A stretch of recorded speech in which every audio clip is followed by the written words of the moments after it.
আর এই উচ্ছে আলুগুলো সব ভাতে দেবো।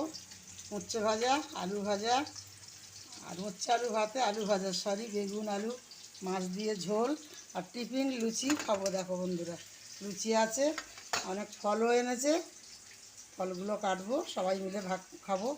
তাহলে পরের ভিডিও আবার দেখাবো। ভাতটা হোক, এখন এইগুলো আপাতত হয়ে গেল। কেমন হয়েছে ভিডিওটা আমাকে জানিও। অনেক দিন আমি রান্নার ভিডিও ছাড়ি না, সময় পাচ্ছি না, ভীষণ কাজের চাপ। আর এই শিবরাত প্রচুর প্রচুর কাজ সংসারে বেড়ে গেছে বন্ধুরা। তা যাই হোক, আজকের একটু রান্নার ভিডিও করলাম, কাল সকালে মনে হচ্ছে ছাড়বো। পরে আবার আসছি। ভালো থাকো, সুস্থ থাকো, পুরো ভিডিওটা অবশ্যই দেখো। তোমরা আমার ভালোবাসার শক্তি, আমাকে একটু এগিয়ে নিয়ে চলো। ফোনটা খুবই খারাপ ছিল, ফোন একদম হচ্ছিল না, তা ওই জন্য বড় বড় ভিডিও ছাড়তেই পারছিলাম না।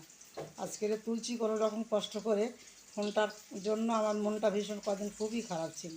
তাহলে তোমরা ভালো থাকো, আবার দেখা হবে। বাই বাই, টাটা, আসি। এখন আর এই মাছ ভাজাগুলো হয়ে গেছে বন্ধুরা।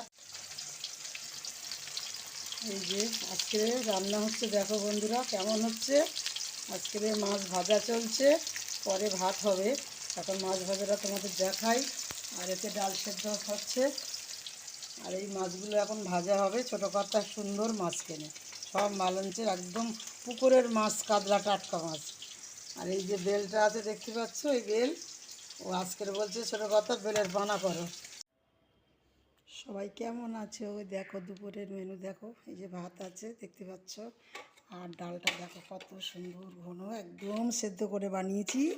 কেমন আছো সবাই? দুপুরের অনেক ভালোবাসা রইল তোমাদের জন্য, আমার শুভ বন্ধুরা, প্রিয়গণ। দেখো ভাতটা দেখছো, মাছের ঝাল দেখো কি সুন্দর কালার হয়েছে। আর একটা খুব রেসিপি, দারুণ জিনিস, এই দেখো বন্ধুরা, দেখো লঙ্কা, আর এই আলু ভাজা দিয়ে খাবো। দারুণ লঙ্কা মেখে আলু ভাজা দারুণ লাগে। কে কে লঙ্কা ভালোবাসো?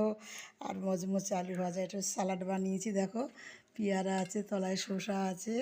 ঠিক আছে বন্ধুরা, দুপুরের কী কী রান্না করলাম তাই তোমাদের সাথে আমি শেয়ার করব। অবশ্যই পাশে থেকো, সব কিছু টেবিলে সাজিয়ে আনলাম, চলে আসো। ভালো থাকো, সুস্থ থাকো, পরে আবার দেখা হবে। অনেক দিনের পর রান্নার ভিডিও ছাড়বো, কিন্তু আজকের ভীষণ মনটা খারাপ, বৌদি হসপিটালে ভর্তি। তাও একটু অনেক দিনের পর ভিডিও ছাড়লাম, মন ভালো নেই বন্ধুরা। হে ভোলানাথের কাছে তোমরাও কামনা করো তাড়াতাড়ি আমার বৌদি সুস্থ হয়ে